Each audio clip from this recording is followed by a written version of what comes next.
Hello, I'm Daniela. In today's video, I tackle trying to make a Pottery Barn dupe for this adorable Halloween throw pillow. It's not a standard throw pillow. And when I saw it in the catalog, I was smitten.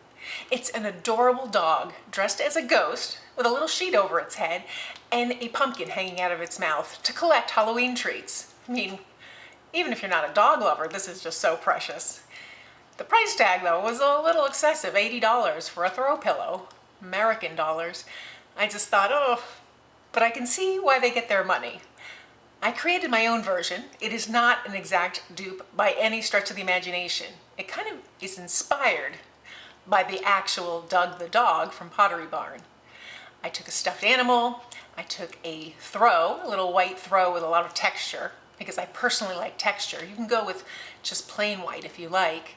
And I cut openings for the ghost openings.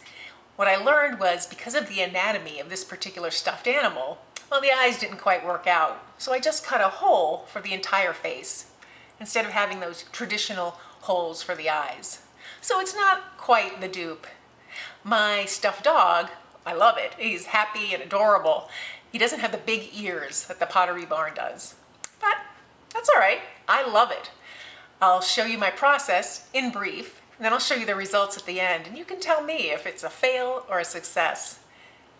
It works for me, so I'm happy with it. And I hope you enjoy the process and maybe are inspired to try it yourself. My version cost under $40, so that was a big win. I had a lot of the stuff on hand, but the things I had to purchase, the dog and the throw, well, that added up a little bit, but the process was worth it, and I have this adorable dog. So let's get started. So here is a close-up of what I'm going to try and recreate, a dupe for this beautiful Pottery Barn throw pillow. It's kind of so cute with the little dog and the Halloween pumpkin, the trick-or-treat container. So first thing I had to do was gather my supplies. I could have started with fabric and stuffing, but I chose to go the easier route. Stuffed dog right here. Change the camera angle so you can see the face and a little muzzle that opens up so I can hang the little Halloween basket from. He's got these beautiful floppy ears. Because I want him to sit up but not fall over, I had an old pillow here that I'm just gonna stitch him to so that he sits properly. But I found a similar colored pumpkin with texture, the dollar store, and I'm gonna put some felt, just some black felt face on it to make it look like a jack-o'-lantern. Remove this thing. And I have cording here. It's not really cording, it's ribbon, but it's cute. Now the part that is going to be the most complicated, I think, is going to be taking this little fleece blanket. I found it very inexpensively. The edges are already seamed beautifully. And I'm going to try and cut this to make it look like a ghost costume. So that means I have to cut an opening for the ears, the eyes, and the mouth. And I think I want to also cut an opening for the tail. I just think that'll look adorable. So I'll play around with that. And then I'm going to have to stitch it closed so it doesn't unravel. But let me get started. I'll show you some steps of progress along the way. This is just really adorable. Can't wait to have fun with this one. So to start with, I'm going to start with the pumpkin here. I have the pumpkin. I'm going to see how much damage I do taking this little stem off. I could always leave the stem on, but it's just a hard part. I like the fact that the entire cushion here is all softness. So I'll take a pair of scissors and see if I can cut around.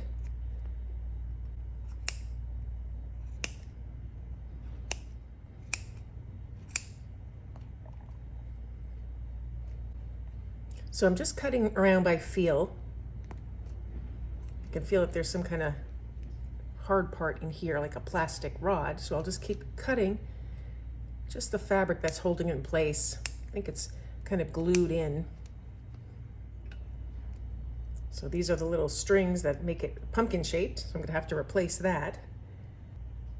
Now I just have a very tender ball here that looks like a round shape. I'm going to create the top here. So I'll just make it a little larger than this circle. And I'll just glue that on. And then I'll make my face. But before that, I want to wrap the pumpkin so that I have the little segments. I'm just thinking that that might fall apart if it doesn't have that on. So to do that, I'll just take some embroidery floss. This is a similar color. It's a little darker to orange. So I'll go with a darker one. Creates a little bit of shadow there. And I'll start that right on top. Now I'm going to just try and find the pre-made little areas. And I'll cross it over. And one more. I'll try and come back up to the top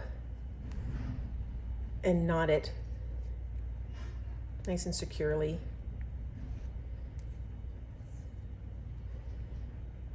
I'll even go underneath all the strings we've already made, just so that that knot stays in place.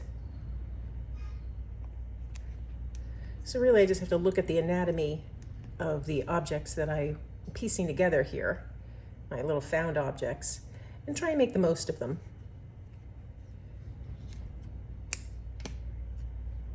So now my pumpkin is held in place. Now I'm going to go with my black felt and just sketch out the shape that I want. And now I can audition it all on the pumpkin. So this will go up top. I'll press that in with some fabric glue.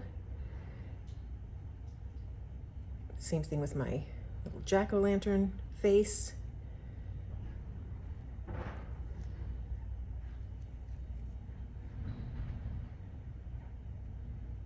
And I think I'll just trim down that mouth a little bit. There we go. And I'll attach this all with some fabric glue. So here I have a really cute little jack-o'-lantern treat. It's still soft, so it's nice and pillowy. The only thing I need to do is to add the little cording that holds it in place. I'll let this dry, and now I start to work on the really challenging part of getting that ghost to look like a ghost. So the first thing I want to do is to get this dog to stand the way I want. It's hard to show on camera. Raise my camera just a little more. But I want him so that when he sits up comfortably and he has the sheet over him, he's not going to wobble one way or the other. So I just have some needle and thread, just some quilting thread, and I'll just do a few stitches to keep him in place. Stitching through the cotton pillow and on his legs. You can use hot glue if you like. I don't particularly like working with hot glue if I can avoid it, but it'll be effective either way. So I have my animal stitched to that ball so that when it sits up sturdily and strongly. Now the next step is to drape that blanket over it. Now this is a baby blanket size. It's 30 by 40. So I'm going to square it off. I'm going to take it to my sewing machine and cut 10 inches off so it's 30 by 30.